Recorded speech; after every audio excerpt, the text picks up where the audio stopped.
Let's evaluate the integral of sin³ x multiplied by cos²x. Step 1. We split off one sin x from sin³x. Writing it as sin²x I not cos²x into sinx.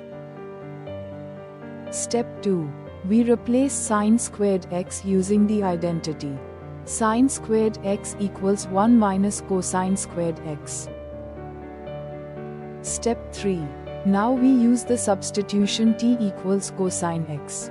So dt equals minus sin⁵x dx. Meaning sin⁵x dx equals minus dt. Step 4.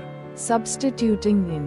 The integral becomes minus integral of 1 minus t squared into t squared dt. Expand this. It gives minus integral of t squared minus t to the fourth. Step 5. Integrating term by term, minus of t cubed over 3 minus t to the fifth over 5, plus c. Step 6. Finally, substituting back t equals cos⁵x gives us the answer.